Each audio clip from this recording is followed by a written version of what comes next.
నమస్తే అండి అందరికీ. అందరూ బాగున్నారా? నేనైతే చాలా చాలా బాగున్నాను. Welcome back to our channel Shravani vlogs. ఈ వీడియో వచ్చేసి ఉగాది రోజు తీసిన వ్లాగ్. ఈ వీడియోలో నేను ఉగాది పండుగ ఎలా సెలబ్రేట్ చేసుకున్నాము అన్నది మీతో షేర్ చేసుకుంటాను. మేమైతే ఆ రోజు మొత్తం జర్నీ చేయడమే సరిపోయిందబ్బా. ఈ కొత్త సంవత్సరం స్టార్ట్ అయిన దగ్గర నుంచి అయినా మేము నైట్ జర్నీలు తగ్గించాలని కోరుకున్నాను దేవుణ్ణి అయితే. పొద్దున్న నుంచి వీడియో తీయడానికి అయితే అస్సలు కుదరలేదబ్బా. ఇక్కడైతే ఈవినింగ్ భక్షాలు చేస్తున్నాను, అదే వీడియో తీస్తున్నా. ఇప్పుడు అసలు గ్యాస్ కొరత ఉంది కదా, అందుకే బయట పొయ్యి పెట్టి అక్కడే చేస్తున్నాను. ఎంత మందికి చిన్నప్పటి జ్ఞాపకాలు గుర్తున్నాయి మీకు అనేది కామెంట్ చేయండి. చెప్పడమే మర్చిపోయాను, ఎవరైనా మన ఛానల్ ని ఫస్ట్ టైం చూస్తున్నట్టయితే సబ్స్క్రైబ్ చేసుకోండి, అలాగే వీడియోకి లైక్ ఇవ్వడం మర్చిపోకండి. నేనైతే ఫస్ట్ టైం అనుకుంటాను అత్తమ్మ వాళ్ళ ఇంట్లో ఉగాది పండగకి అయితే ఉండడము. అమ్మ వాళ్ళ ఇంటికి ఎప్పుడు వెళ్తాను కానీ ఈసారి అయితే అత్తమ్మ వాళ్ళ ఇంట్లో ఉన్నాను. భక్షాలు ఎప్పుడు చేయలేదు, ఇంక ఈసారి అయితే ట్రై చేశాను అబ్బా. హైదరాబాద్ లోనే చేసేదాన్ని, బట్ ఈసారి అత్తమ్మ వాళ్ళు కూడా తింటారు కదా అనేసి ఇక్కడ కూడా చేశాను. భక్షాలు చేసే ప్రాసెస్ అంతా మర్చిపోయాను, మొత్తం వాటర్ వాటర్ అయిపోయింది. ఇక్కడే డిస్కషన్ చేసుకుంటున్నాము నేను మా అత్తయ్య కూడా. మా అత్తమ్మేమో ఇలా చేయాలి అలా చేయాలి అని చెప్తా ఉంది. అందులో వాటర్ ఉంటాయి కదా పప్పు ఉడకబెట్టినాక, నేను ఆ వాటర్ ని అలానే ఉంచేసాను. ఏం చేస్తాను, ఏదోలా కష్టపడి చేసేసాను అబ్బా. ఈ కట్టెల పొయ్యి మీద వంటలు చేయడం పెద్ద టాస్కే. నాకైతే కట్టెల పొయ్యి వెలిగించడం కూడా రాదు. మీలో ఎంతమందికి వస్తుంది అనేది కామెంట్ చేయండి. మోస్ట్ ఆఫ్ ది టైం మా అత్తమ్మ వాళ్ళ ఇంటికి వచ్చానంటే ఈ సైడ్ కూర్చుంటాను. నేనైతే కూర్చొని బాగా నేచర్ ని ఎంజాయ్ చేస్తూ ఉంటాను. చాలా ఇష్టం నాకైతే మా అత్తమ్మ వాళ్ళ ఇంట్లో సరౌండింగ్స్ ప్లేసెస్ అంటే. ఒక పక్క నేనైతే భక్షాలు చేసుకుంటూనే ఆ ప్రాసెస్ ఉంటూనే ఈ పక్కనైతే మటన్ కర్రీ వండుతున్నాను.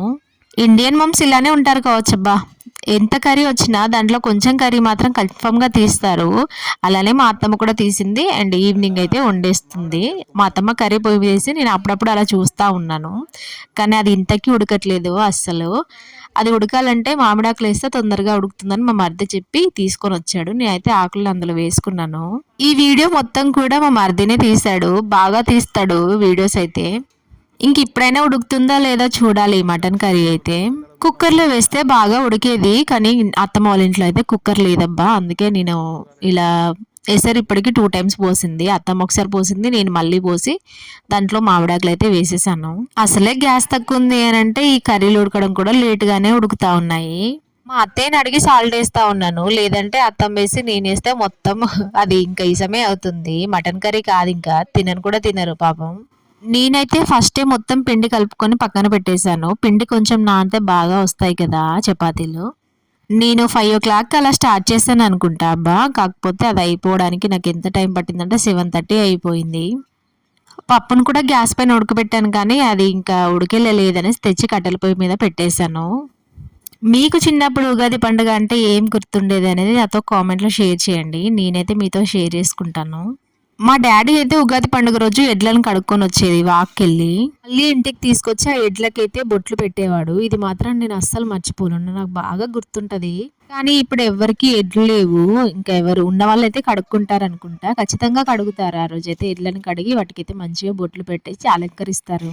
తెలుగు వాళ్ళకి కొత్త సంవత్సరం ఇక్కడ నుంచే స్టార్ట్ అవుతుంది, ఉగాది నుండే. ఇంకా ఈ సంవత్సరం అంతా మంచి జరగాలని బాగా మొక్కుకుంటారు. అండ్ ఇంట్లో పెద్ద కొడుకుల పెళ్లి కూడా ఉగాది ముందే అవ్వాలనేసి అంటా ఉంటారు. మీలో ఎంతమందికి గుర్తుంది అనేది కామెంట్ చేయండి. ఆ విలేజ్ లో ఒక మంచి సాంప్రదాయం అయితే ఉంది, ఏంటో చెప్తాను. మీ విలేజ్ లో కూడా ఇలానే ఉందో కామెంట్ చేయండి. ఏంటంటే ఎవరైనా మేము ఎప్పుడు ఇంటికి వెళ్ళినా కూడా ఎప్పుడు పోని కరెంటు ఆ ఒక్క రోజు మాత్రమే పోతుంది. ఆ స్పెషాలిటీ అది మాకే ఉందా, మీ విలేజ్ లో కూడా ఉంటది అనేది చెప్పండి. చూసారా, నేను పానకంలో పప్పును ఉడకబెట్టాను. నాలా ఎవరైనా ఉంటారా? అవి ఎంత స్వీట్ ఉంటాయి చెప్పండి, ఇంకా భక్ష్యాలు. మా అత్త అయితే అడిషనల్ గా ఇంకా బెల్లం వేసి మరీ నూరింది. ఇంకా మీ ఆలోచనలకే వదిలేస్తున్నా అబ్బా, మా భక్ష్యాలు ఎంత స్వీట్ ఉంటాయి అనేసి. ఇలాంటి భక్ష్యాలు నెవర్ బిఫోర్ ఎవర్ ఆఫ్టర్ అన్నట్టుగా వచ్చేసాయి మా భక్ష్యాలు అయితే. ఒక్కొక్క భక్ష ఒక్కొక్క షేపు, ఒకటి డైమండ్ షేప్, ఒకటి ట్రయాంగిల్ షేప్, ఒక స్క్వేర్ షేప్, ఒకటి సర్కిల్ షేప్, అలా వచ్చేసాయి నా భక్షాలు. అయ్యో తెలుగులో చెప్పలేదు కదా, ఒకటి త్రిభుజాకారం, చతురస్రాకారం, ఇవన్నీ వచ్చేసాయి. గుండ్రంగా కూడా వచ్చింది ఒకటి, అదేంటో ఫస్ట్ అది మాత్రమే వచ్చింది, దాని తర్వాత ఏది కూడా రాలేదు.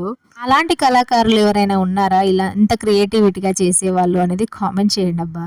నేనేమో నా భక్షాలు నేను చేసుకుంటా ఉంటే మా వెనక మా హస్బెండ్ డాన్స్ చేస్తుంది, నేనైతే చూడలేదు అసలు. నా పనిలో నేను ఉన్నాను. షేప్స్ రాకుంటే బాగుంటది కదా, ఒక్కొక్కటి ఒక్కో షేప్ లో చేయాలనుకున్నాను, అందుకే కాన్సన్ట్రేషన్ అంతా వాటిపైనే పెట్టేశాను. ఇంకా మా వాళ్ళైతే ఒకటే నవ్వుకోవడం, ఒక్కొక్కటి ఒక్కో షేప్ లో వస్తుంటే మా మావయ్య కూడా ఇంకా పక్కనే కూర్చున్నాడు. ఇలాంటి టైమ్స్ అయితే ఎప్పుడు రావు కదా! అందుకనే అందరం ఒక దగ్గర కూర్చొని నవ్వుకుంటా ఉంటాము. మా అత్తమ్మ వాళ్ళ ఇంట్లోనే ఎక్కువ మోస్ట్‌లీ ఎంజాయ్ చేస్తా ఉంటాను నేనైతే. మా మరిది కానీ, మా మావయ్య కానీ, మా అత్తమ్మ కానీ, మా హస్బెండ్ గానీ వీళ్ళందరం నవ్వుకుంటూ ఫుల్‌గా ఎంజాయ్ చేసేస్తాము. ఈవినింగ్ టైం కూడా ఎంత బావుందో చూడండి అసలు. ఇంకా మా ఇంటి ముందైతే మొత్తం ఖాళీ స్పేస్ ఉంటది.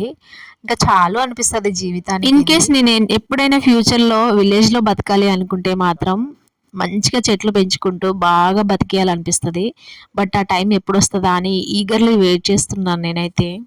చూడాలి అలాంటి టైం రావాలనే కోరుకుంటాను. ఎవ్రీ సమ్మర్‌లో ఇంటికెళ్ళి అక్కడే ఉండాలి అనిపిస్తది కానీ, ఎందుకో వెళ్ళలేము. వెళ్ళినా ఉండలేము.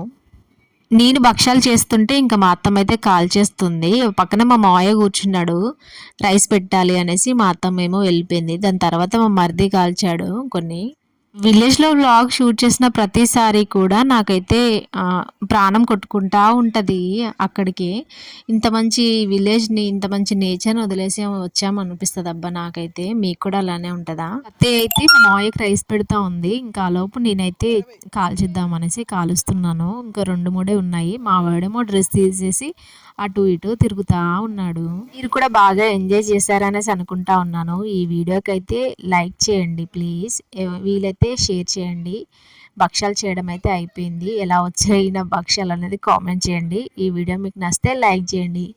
థ్యాంక్ యూ సో మచ్ అండి. ఈ వీడియోని లాస్ట్ వరకు చూసిన వాళ్ళందరికీ కూడా నేను చేసిన భక్షాలు కరెక్ట్ షేప్‌లో వచ్చాయో లేదో చెప్పండి.